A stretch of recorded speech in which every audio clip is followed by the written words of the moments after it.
Avinash Verma, DLED first semester. आज इतिहास के बारे में जानेंगे और इतिहास के स्रोत। आज का टॉपिक यही है। तो इतिहास होता क्या है? इतिहास 3 शब्दों से मिलकर बना है। इति प्लस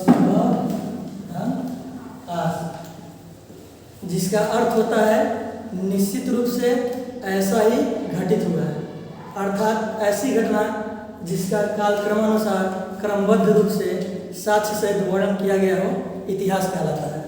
अब जानते हैं इतिहास के कुछ जनक कि इतिहास के जनक कौन थे।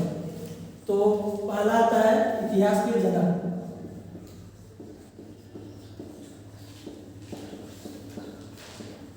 इतिहास के जनक हैं हेरोडोटस। इन्होंने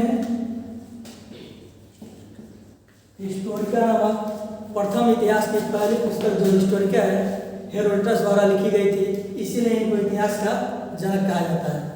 अब ये तो हो गए विश्व इतिहास के जनक जो पहले इतिहास के थे। अब बात आती है कि भारतीय इतिहास का जनक किसे कहा जाता है।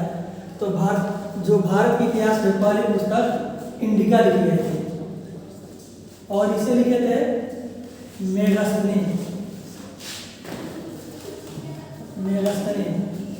इसलिए मेगास्थनीज को भारतीय इतिहास का जनक कहा जाता है और इतिहास का जनक हेरोडोटस को, जो कि ग्रीक यूनान के रहने वाले थे। इसके बाद आता है कि प्रथम भारतीय इतिहासकार कौन है। प्रथम भारतीय इतिहासकार जिन्होंने भारत के इतिहास पे पहली पुस्तक लिखी है वो है बाणभट्ट। बाणभट्ट प्रथम भारतीय इतिहासकार हैं जिन्होंने हर्ष चरित्र नामक पुस्तक लिखी थी और ये हर्षवर्धन के दरबार में रहते थे।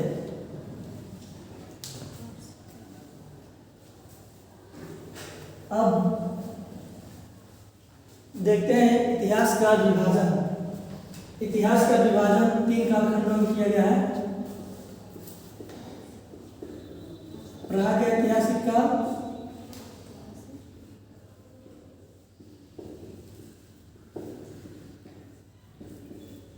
आद्य ऐतिहासिक काल और ऐतिहासिक काल। तो प्रागैतिहासिक काल है, इसमें कोई भी लिखित साक्ष्य नहीं मिले थे। और आद्य ऐतिहासिक काल, इसमें लिखित साक्ष्य मिले थे किंतु इसको पढ़ा नहीं जा सका। और ऐतिहासिक काल, इसमें लिखित साक्ष्य मिले थे और इसे पढ़ा भी जा सका। अर्थात हम कह सकते हैं कि वह काल जिसमें कोई भी लिखित साक्ष्य न मिला हो वो प्रागैतिहासिक काल है, और वह काल जिसमें लिखित साक्ष्य मिला किंतु उसे पढ़ा नहीं जा सका आद्य ऐतिहासिक काल कहलाता। वह काल जिसमें लिखित साक्ष्य मिला और उसे पढ़ा जा सका ऐतिहासिक काल कहलाता है। अब इसी इतिहास को अध्ययन करने के हम किन किन स्रोतों के माध्यम से अध्ययन कर सकते हैं, उस स्रोत के बारे में जानते हैं। तो इतिहास के अध्ययन में 2 स्रोतों के माध्यम से पता लगाया जाता है। एक है पुरातात्विक स्रोत, तात्विक स्रोत, और दूसरा है साहित्यिक स्रोत। पुरातत्व के माध्यम से जो उत्खनन से प्राप्त होते हैं उसे पुरातात्विक कहते हैं, और उसी स्रोत के माध्यम से जिससे हमें पता चलता है पुरातात्विक स्रोत कहलाते हैं। पुरातात्विक स्रोत में आते हैं पहले अभिलेख। अभिलेख क्या होता है? अभिलेख यह ताम्रपत्र, भोजपत्र और शिलालेख जो पत्थरों पे लिखे जाते, भवन पे लिखे जाते थे, जिससे उसका सन पता चलता था, ये अभिलेखों के माध्यम से पता चलता है। दूसरा आते हैं पुरातात्विक स्रोत में सिक्के एवं मुहरें। सिक्के एवं मुहरों से हमें इतिहास का पता चलता है। सिक्के से उस समय के शासक का नाम, उस समय का सन और उसकी बनावट से उस समय की कलाकृति और उसके धातु से उस समय की आर्थिक स्थिति का पता चलता है। जैसे चांदी का सिक्का है तो थोड़ा कम आर्थिक स्थिति होगा, सोने का है तो बहुत आर्थिक मजबूत होगा वह शासन का। तीसरा है पुरास्थल। पुरास्थल यह उत्खनन से पता चलता है। पुरास्थलों के माध्यम से हमें उस टाइम की नगर निर्माण योजना का पता चलता है कि उस समय की नगर निर्माण योजना कैसी थी, ये पुरास्थलों के माध्यम से पता चल जाता है। स्तूप, एक राजाओं के स्तूप होते थे कुछ बड़े बड़े, जिससे भी हमें इतिहास का पता लगाया जाता है। अब सेकंड है साहित्यिक स्रोत। साहित्यिक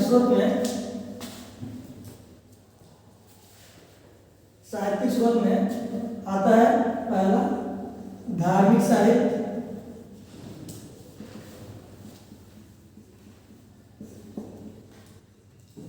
दूसरा है धर्मेतर साहित्य,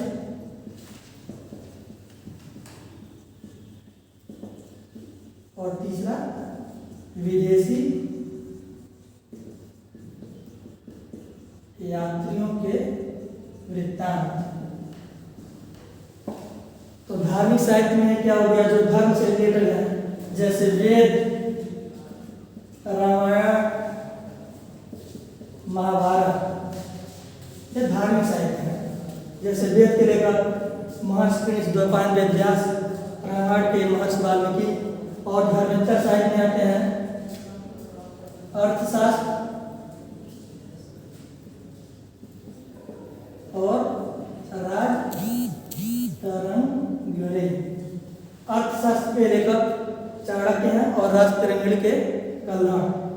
और विदेशी यात्रियों के वृत्तांत में आते हैं मेगस्थनीज, जिन्होंने इंडिका नामक पुस्तक लिखी थी, और फाहियान जो एक चीनी यात्री थे और इन्होंने गुप्त काल से संबंधित जानकारी दी।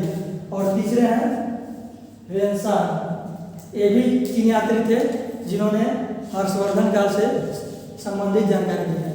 Thank you.